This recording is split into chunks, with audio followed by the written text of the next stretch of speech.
Padre, damos las gracias, Señor, por estar aquí esta mañana. El gozo de estar en tu casa, Señor, siempre con la expectativa de que tú nos hables, nos digas algo, Señor, que sea indispensable, Señor, para nosotros, Padre, no solamente pues vernos a nosotros mismos, sino sobre todo conocer de ti, de cómo tú nos ves, Señor, para, Padre, autoevaluarnos, para buscar, Señor, tu bendición, Padre, a través de tu aliento, Señor, a través de tu palabra bendita. Gracias, Señor, porque todas ellas están llenas de promesas, Señor, y en ellas nos fortalecemos, Señor. Gracias por habernos traído, Señor. Tal vez otros han querido venir y han tenido tropiezos o inconvenientes, Señor, para hacerlo, pero has permitido que nosotros estemos aquí esta mañana. Por lo tanto, Señor, te rogamos, Padre, que ahora tu palabra nos sirva de alimento espiritual para que nos fortalezca, Señor. Y te lo pedimos en el nombre de Cristo Jesús. Amén. Pueden sentarse, hermanos. Vamos a Lucas capítulo 9. Lucas capítulo 9. El Evangelio de San Lucas capítulo 9. Tengo suficiente volumen. ¿Me escuchan bien? ¿Me están escuchando bien? Muy claro.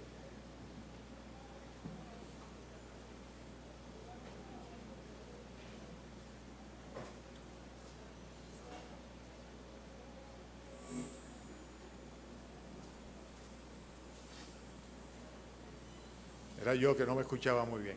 Estaba muy bajito esto. Entonces, Lucas capítulo 9. Vamos a leer algunas partes del capítulo de una manera selectiva porque son pasajes que están correlacionados unos con otros. Lucas capítulo 9, vamos a comenzar por el versículo 7 y vamos a leer versículos 7 a 9, luego saltamos al 18 al 20 y luego finalmente al 28 al 36. ¿De acuerdo? ¿Todos tienen sus Biblias? ¿Listos? Herodes el tetrarca oyó de todas las cosas que hacía Jesús y estaba perplejo, porque decían algunos, Juan ha resucitado de los muertos. Otros, Elías ha aparecido, y otros, algún profeta de los antiguos ha resucitado. Y dijo Herodes, a Juan yo le hice decapitar. ¿Quién pues es este de quien oigo tales cosas? Y procuraba verle. Versículo 18. Aconteció que mientras Jesús oraba aparte, estaban con él los discípulos y les preguntó diciendo, ¿quién dice la gente que soy yo? Ellos respondieron, unos Juan el Bautista, otros Elías, y otros que algún profeta de los antiguos ha resucitado. Él les dijo, ¿y vosotros? ¿Quién decís que soy? Entonces, respondiendo Pedro, dijo, el Cristo de Dios. Versículo 28. Aconteció como 8 días después de estas palabras que tomó a Pedro, a Juan y a Jacobo y subió al monte a orar. Y entre tanto que oraba, la apariencia de su rostro se hizo otra y su vestido blanco y resplandeciente, y he aquí 2 varones que hablaban con él, los cuales eran Moisés y Elías, quienes aparecieron rodeados de gloria y hablando de su partida que iba a Jesús a cumplir en Jerusalén. Y Pedro y los que estaban con él estaban rendidos en el suelo, mas permaneciendo despiertos, vieron la gloria de Jesús y los 2 varones que estaban con él. Y sucedió que apartándose ellos de él, Pedro dijo a Jesús, Maestro, bueno es para nosotros que estemos aquí, y hagamos 3 enramadas, una para ti, una para Moisés y una para Elías, no sabiendo lo que decía. Mientras él decía esto, vino una nube que los cubrió y tuvieron temor, y al entrar en la nube, vino una voz desde la nube que decía, este es mi Hijo amado, a él oí. Y cuando cesó la voz, Jesús fue hallado solo y ellos callaron, y por aquellos días no dijeron nada a nadie de lo que habían visto. Hermanos, en el versículo 9, volviendo atrás, el rey Herodes formula una pregunta y dice, a Juan yo le hice decapitar. ¿Quién pues es este? He titulado el mensaje de esta mañana La pregunta de Herodes. La pregunta de Herodes que está en este versículo 9. Era una pregunta que cada día se hacía más frecuente. El Señor Jesucristo estaba obrando de una manera milagrosa, portentosa, estaba haciendo una serie de prodigios que las personas estaban detrás de él y prácticamente todo el mundo se estaba formulando la misma pregunta. ¿Quién es este? Este que los demonios le temen y dicen que le conocen. Cuando se acerca el Señor Jesucristo a ellos, les dice, déjanos, ¿qué tienes con nosotros, Jesús, hijo de David? Yo conozco quién eres, le decía el demonio, el santo de Dios. ¿Quién es este? Es la pregunta que se hacía no solamente los demonios, sino también la multitud. ¿Quién es este que está sanando a los enfermos? ¿Quién es este que simplemente con su palabra dice quiero? Y aquel que tiene una lepra, la lepra desaparece de inmediato con decir quiero ser limpio. ¿Quién es este que hace andar a los paralíticos? ¿Quién es este que es capaz de levantar a los muertos? Que hay una viuda que está llorando a su hijo muerto y se acerca a él y lo levanta. Y que hay un hombre anciano que pide por su hijo, por su hija, y que va y levanta a la niña luego de estar muerta delante de los ojos de todos. ¿Quién es este que es capaz inclusive de decirle al viento y al mar, calla, enmudece, e inmediatamente se calma el viento y se calma la mar? ¿Quién es este? Se preguntaba todo el mundo, que tiene poder para perdonar pecados. ¿Quién es este? ¿Quién es este? Es la pregunta que se hacían todos, no solamente el rey Herodes. ¿Quién es este? Se pregunta Herodes. ¿Quién pues es este? No puede ser Juan, porque a Juan yo lo hice decapitar, pero ¿quién es este? ¿Quién es este que fue prometido en el huerto del Edén? ¿Quién es este que fue anunciado por los profetas durante todo el tiempo en el cual se fue conjugando el Antiguo Testamento? ¿Quién es este que es seguido por las multitudes, que los judíos no quieren, los religiosos saber de él en absoluto? ¿Quién es este que habrá de ser crucificado por los romanos? ¿Quién es este predicado por los apóstoles? ¿Quién es este que está esperando la iglesia? ¿Quién es este? Esta es una pregunta fundamental. ¿Quién es Jesús para ti? Y esto es lo que esta mañana yo quisiera que reflexionásemos en cuanto a esto. ¿Quién es Jesús? ¿Quién es Jesucristo? Cualquiera de ustedes diría, bueno, esa es una pregunta como que sobra. Bueno, para Herodes era una pregunta importante, y no solamente para Herodes, parece ser que para todo el mundo, en todo tiempo, a lo largo de los siglos y de los años se han formulado la misma pregunta. Y lo importante sobre todo es el hecho de que dependiendo de la respuesta que tú individualmente tengas a esta pregunta, va a depender tu destino eterno. ¿Quién es Jesucristo para ti? Esta pregunta parece, vuelvo y repito, tonta, pero si nosotros nos ponemos a analizar, nos damos cuenta de que todo el mundo tenía un criterio completamente distinto. Dice el versículo 18 que los discípulos fueron cuestionados por el Señor Jesucristo cuando Él les dijo, ¿quién dice la gente que yo soy? Porque cada quien tenía una opinión. Y uno decía Juan el Bautista y otro decía algún profeta se ha levantado a los muertos. O sea, realmente tenían diversas opiniones en cuanto al Señor Jesucristo. Y con las multitudes y con el mundo normalmente se sucede de esa manera. La mayoría de las personas tienen una opinión completamente ambigua en cuanto al Señor Jesucristo. O sea, tienen una idea en función de lo que han oído y han retenido de lo que han oído. Pero las multitudes, y cuando digo la multitud, la generalidad de los seres humanos, no tienen una concepción, un concepto, una idea de quién es nuestro Señor Jesucristo que esté fundamentado en las Sagradas Escrituras, la Biblia. Y todo lo que sabemos del Señor Jesucristo lo sabemos por la Biblia. No obstante, algunos documentos históricos hacen referencia a Jesucristo, pero sin embargo realmente la persona del Señor Jesucristo es revelada a través de las Sagradas Escrituras. Y la gente no conoce las Sagradas Escrituras. Y los que saben algo de las Sagradas Escrituras muchas veces lo ven bajo la perspectiva histórica, poética, pero no desde el punto de vista espiritual. ¿Quién es este? Es la pregunta clave, la pregunta fundamental. Normalmente el mundo tiene un conocimiento de nuestro Señor Jesucristo, una idea de nuestro Señor Jesucristo que está maleado por la información que reciben. Últimamente, el National Geographic en particular, a través de la televisión, ha emitido cantidad de programas que hablan de Jesucristo. Digo, hablan de la Biblia también y hablan de muchísimas cosas, pero en particular sobre la persona de nuestro Señor Jesucristo. Y la blasfemia, las abominaciones, las herejías que se oyen en cuanto a la persona del Cristo histórico, es absurdo, es una cosa inconcebible, completamente antibíblica, irreales, no son así. Pero esa es la imagen que tienen en el mundo. Y si sales a la calle y harías como esos comunicadores que andan con un micrófono preguntándole a la gente quién es Jesucristo, te sorprendería de la variedad de opiniones que tú recibirías. Y aquellos que se acercan a la realidad lo hacen por definición, simplemente porque han oído como si fuesen unos eslogan ¿verdad? Una serie de conceptos y lo repiten una y otra vez. Jesús es quien nació en Belén, murió en la cruz, vino a salvar a los pecadores y cosas así que realmente ellos no realizan para sí, sino que simplemente son informaciones que repiten. Pero en términos general, la mayoría de las personas, el concepto que tienen de Jesucristo y su relación con Jesucristo no es tan importante, y quien sea el Señor Jesucristo solamente se hace importante en el momento en que requieren algo de Él. Dice la Escritura aquí que las multitudes iban detrás de Él. En el versículo 11 dice que cuando la gente supo que el Señor Jesucristo estaba por los alrededores, les siguió. Dice, Él les recibió, les hablaba del reino y estaba sanando a aquellos que necesitaban ser curados.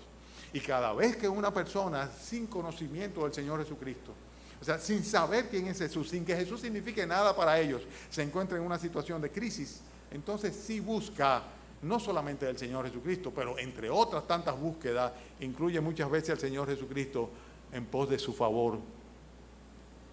En pos de su favor.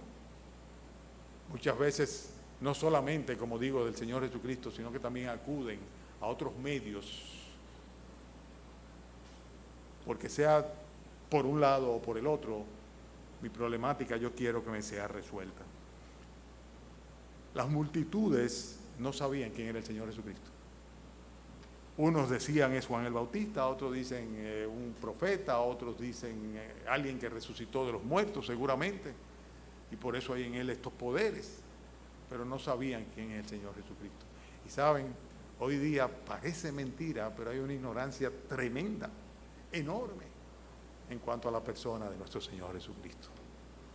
Pero no solamente es el caso de la ignorancia de la gente común, sino que aún las propias religiones presentan a un Jesucristo que está completamente desfigurado de lo que es la realidad de su persona. ¿Ustedes saben cuántas denominaciones llamadas cristianas hay? Más de 250. Hay más de 250 grupos religiosos que se autodenominan cristianos. Hay un listado tremendo. Yo te los iba a traer, pero dije, ¿qué me hago yo perdiendo el tiempo leyendo todo esto? No tiene ningún sentido. Tal vez podemos hacer alusión a algunos de los ejemplos más cercanos, los que están más presentes en nuestra sociedad, en nuestro medio, en nuestras ciudades, ¿verdad? Como es, por ejemplo, el caso de los testigos de Jehová, que andan tocando puertas, que se reúnen y que van repartiendo sus atalayas y su propaganda.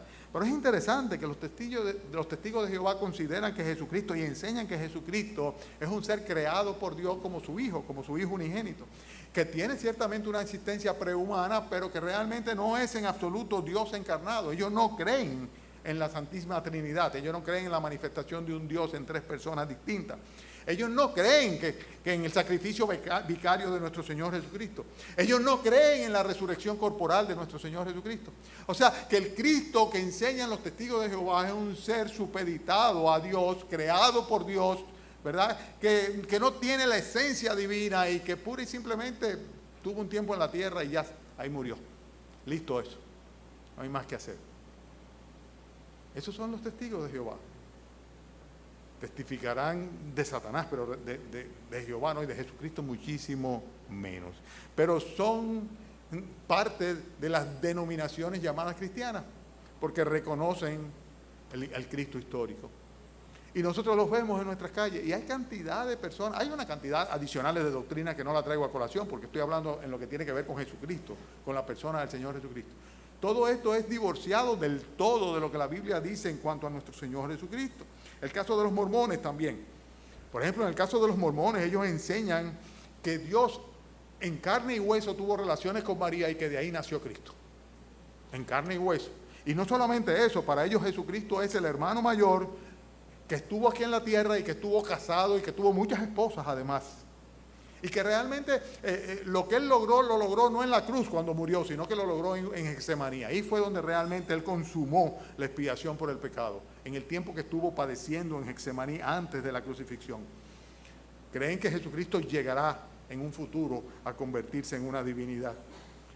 Y estos son los mormones que se llaman la Iglesia de Jesucristo de los Santos de los Últimos Días, ¿verdad?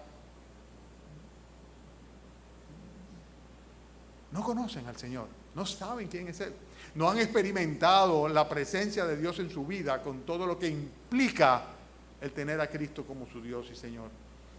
Y ustedes dirán, bueno, pero es un tema hoy como muy sencillo el que trae el pastor. Sí, es sencillo, pero importante, profundo, vital, esencial para cada uno de los seres humanos. Y ¿saben la cantidad de personas que están involucrados en estos grupos que se autodenominan cristianos? Los adventistas es un grupo muy grande. En nuestro país tienen una presencia tremenda. En todas las comunidades rurales, las iglesias adventistas no faltan. Están ahí, son personas muy celosas, muy fieles. Ellos creen realmente que Jesucristo coexistió eternamente con el Padre. Y ellos creen que Jesucristo es Dios. Y en muchas cosas diría, bueno, tienen un concepto bíblico. Pero para ellos Jesucristo y el arcángel Miguel es la misma persona. Y eso es terrible, porque automáticamente están convirtiendo al Señor Jesucristo en un ser dependiente cuando Él es el Dios Todopoderoso. Si bien creen que el sacrificio de Cristo fue vicario, sin embargo ellos consideran que la salvación no se puede lograr, si no es a través del cumplimiento de los mandamientos y en particular del sábado. Es difícil que una persona pueda ser salvo si no guarda el sábado, porque el Señor lo instituyó así. Y estos son grupos cristianos que se autodenominan cristianos. Los católicos romanos, similarmente, ¿qué creen los católicos romanos? Bueno, ellos profesan el credo de Nicea. Y en toda la primera parte del credo de Nicea, pues nosotros podríamos decir, bueno, no hay ningún problema. Pero en la última parte del credo de Nicea hay muchas cosas que no son bíblicas, absolutamente no son bíblicas. ¿No? Ellos son capaces de decir, creo en un Dios Padre Todopoderoso, Creador del cielo y de la tierra, y en Jesucristo, su Hijo, nuestro Señor, que fue unigénito del Padre, que engendrado, no creado. Ustedes recuerdan todo este recitar que en el credo normalmente, yo lo tengo aquí escrito inclusive. Dice, creo en un solo Dios, Padre Todopoderoso, Creador del cielo y de la tierra y de todas las cosas visibles e invisibles, en un solo Señor Jesucristo, Hijo unigénito de Dios, engendrado del Padre antes que todos los siglos, Dios de Dios, luz de luz, Dios verdadero de Dios verdadero, engendrado, no creado, consubstancial con el Padre, por el cual todas las cosas fueron hechas, el cual por amor a nosotros y por nuestra salud descendió del cielo y tomando nuestra carne de la Virgen María y por el Espíritu Santo fue hecho hombre, fue crucificado por nosotros bajo el poder de Poncio Pilato, padeció, fue sepultado y al tercer día resucitó según las Escrituras, subió a los cielos, está sentado a la diestra de Dios y vendrá otra vez para gloria a juzgar a los vivos y a los muertos y su reino no tendrá fin. Perfecto, hasta ahí no hay ningún problema, todo eso es completamente cierto, pero la salvación depende de las obras y de que tú guardes los sacramentos de la iglesia en su totalidad. Entonces, ¿qué sentido tiene? Porque lo que se enseña realmente es a depender del cumplimiento, la observancia de sacramentos, los 7 sacramentos de la iglesia, como condición para poder realmente obtener el perdón, la salvación que Jesucristo compró con su sangre en la cruz del Calvario. Si tú no te bautizas, confirmación, Eucaristía, orden sagrado, etcétera, etcétera, matrimonio, yo no sé, los sacramentos, son 7, no me lo sabía de memoria antes. Hay que confesarse, y hay que comulgar, y hay que cumplir con la Eucaristía, con la misa, etcétera, etcétera, y si no, y de tus obras y por tus obras serás juzgados. Hermanos, hay un Jesús que es el Jesús de la multitud, y hay otro Jesús que es el Jesús de las religiones, y cualquiera de los dos están completamente desvirtuados. O sea, no son el Jesús de la Biblia, no lo son absolutamente. Pero aún en el caso de los discípulos nosotros los vemos. En el versículo 20 el Señor le pregunta a los discípulos, está con sus discípulos ahí, con sus apóstoles, y le dice, ¿y vosotros quién decís que yo sois? Entonces Pedro dijo, tú eres el Cristo de Dios. Óyeme, ahí a ti no oyes. Pero ¿hasta qué punto realmente esa profesión de fe era consecuencia de una convicción absoluta y total y de una experiencia vivencial en el caso de los discípulos? Lo que nosotros vemos es que no es así. El Cristo de Dios ciertamente fue el enviado de Dios, el Mesías de Dios, aquel que fue enviado por el Padre con una misión muy particular, la cual vamos a mencionar un poquito más adelante. Pero reconocer la naturaleza divina de nuestro Señor Jesucristo no hace a una persona creyente. Reconocer que Jesucristo es Dios, aún reconocer, aceptar que Jesucristo es el Salvador del mundo, a pesar de que nosotros podamos comprender, aceptar y predicar que Jesucristo murió en la cruz por los pecadores. Todo ese tipo de cosas no nos constituye en verdaderos creyentes en Cristo. No nos permite aprovechar realmente la salvación que Él ofrece. El hecho es, hermanos, que la incomprensión de la misión salvífica o salvadora del Señor Jesucristo le impedía aún a sus propios discípulos conocer realmente quién era su maestro. Ellos no conocían a su maestro, ellos no lo conocían prácticamente. Hermanos, muchas personas dicen seguir a Jesucristo y lo están haciendo a tientas también, pero realmente no lo conocen. Están siguiendo a alguien que no conocen, porque no le conocen de una manera personal, no le conocen de una manera íntima. Ustedes quieren saber y ver los ejemplos que hay en las Escrituras de esto. Por ejemplo, el caso de Felipe. Felipe, uno de los discípulos, y el Señor Jesucristo, cuando Felipe le dice, muéstranos al Padre y nos basta, le dice, tanto tiempo que estoy entre vosotros, Felipe, y aún no me conoces. El que me ha visto a mí ha visto al Padre. Y era uno de sus discípulos, y el Señor le dice, tú estás pidiendo que yo te muestre a Dios Padre, pero tú me estás viendo a mí, Felipe, tanto tiempo y no me conoces, todavía no me identificas como el Dios eterno. Y era Felipe. Ustedes se recuerdan el caso de Tomás. El caso de Tomás es similar. El Señor le dice a Tomás, mira, ven, pon tu mano aquí, mete tu dedo en mis llagas, ven, ponlo, hazlo aquí, acerca tu mano, hazlo. Dice, y sé creyente y no incrédulo. ¿Por qué era un incrédulo? Simplemente le dice, métela en mi costado tu mano y no seas incrédulo sino creyente. Y entonces Tomás le dijo, Señor mío y Dios mío. En ese momento fue cuando Tomás se convirtió en un creyente. Estamos hablando de Jesucristo ya resucitado. Hay una ignorancia absoluta en cuanto al Señor Jesucristo. Por eso la pregunta de Herodes es una pregunta común, no solamente en las multitudes ajenas al conocimiento del Señor, sino aún en aquellos religiosos y aún más allá en aquellos muchas veces que profesan ser cristianos.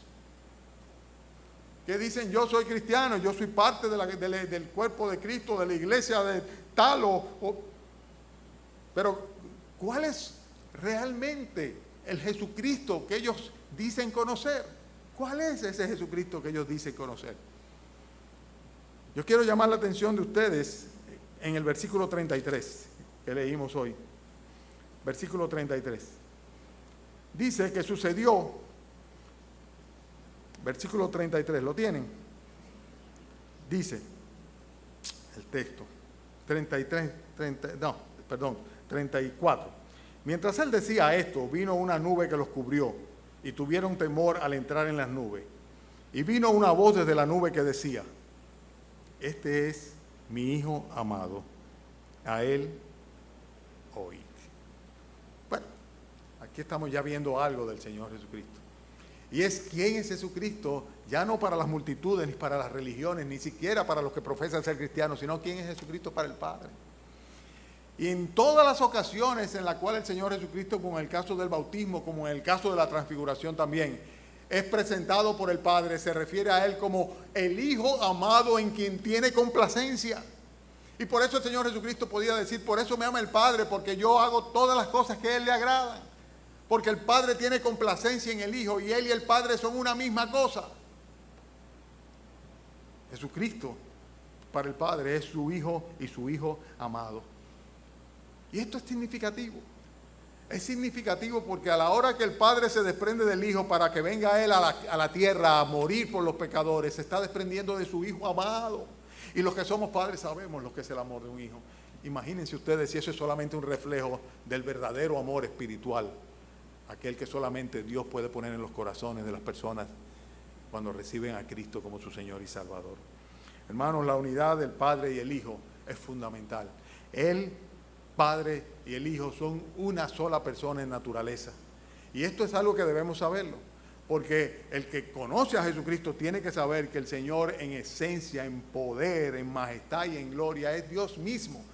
Es el Dios eterno, no hay otro Dios. Él es Dios. Pero no solamente eso, sino que cuando hablamos del propósito, hay una unidad de propósito total entre el Padre y el Hijo. Tanto en el momento de la creación como en el momento de la redención de la humanidad, como en el momento de la salvación del pecador en forma individual. son uno. O sea que para Jesucristo, que Jesucristo para ti debe ser necesariamente tu Dios. Tiene que ser necesariamente tu Dios. No puede haber otro Dios fuera de Él, pero no solamente tu Dios, sino que tiene que ser tu único y tu verdadero Dios. Y no solamente tu único y tu verdadero Dios, sino que tiene que ser, además, para conocerle propiamente, tu único y suficiente Salvador también. No necesitas más nadie. No hay otro nombre bajo el cielo dado a los hombres para ser salvos, salvo el nombre de Jesucristo. Además de esto, Jesucristo debe venir a ser tu amo absoluto, tu dueño, tu Señor. Y a más de esto todavía, Jesucristo debe constituirse en tu seguridad y tu esperanza. ¿Ese es el Cristo que tú tienes? La pregunta de Herodes: ¿quién es este? ¿Te la has hecho tú alguna vez? ¿Te la has hecho tú alguna vez? Si te la hicieras ahora, tú puedes decir: no, yo sé quién es Jesucristo. Jesucristo es mi único y verdadero Dios. Yo sé quién es Jesucristo. Jesucristo es mi solo y suficiente, absoluto Salvador. Yo sé quién es Jesucristo. Él es el dueño de mi vida. Él es quien señorea. Él es quien está por encima de todo, ¿verdad? Y gobierna mi vida. Yo sé quién es Jesucristo. Es aquel en quien abrigo yo toda mi seguridad, toda mi esperanza. ¿Es ese tu caso? Si es ese tu caso, entonces tú conoces a Jesucristo. Si no, solamente tienes una idea de quién es Él. Esta mañana vamos a orar ahora. Ya el mensaje terminó, así de sencillo. Y cada uno de nosotros con el rostro inclinado va a reflexionar sobre esta realidad. ¿Quién es Jesucristo para mí? ¿Quién es Jesucristo para mí? Y mi proposición es la siguiente. Hable con el Señor ahí en silencio y dile: Señor, tú eres para mí esto, este. Díselo en sinceridad. Y si por casualidad no puedes realmente decirle: Señor, tú eres mi Salvador, yo estoy seguro de tu perdón. Si por casualidad no puedes decirle: Señor, yo confío en ti más allá de la muerte. Si no puedes decirle: Señor, yo he depositado mi vida en ti y vivo para ti, para hacer tu voluntad. Entonces este es el momento en el cual tú debes venir a conocer al Señor Jesucristo. Es el momento de pedirle perdón por tus pecados y pedirle que venga a tu vida, que tome control de ella, que te perdone, que te salve, que te haga una nueva persona, una nueva criatura, que te regale la vida eterna.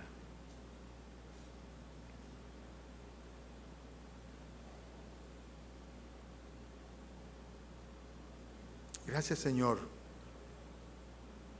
Te damos por haberte revelado a nosotros como quien eres, Señor. Como el Dios todopoderoso, soberano y eterno.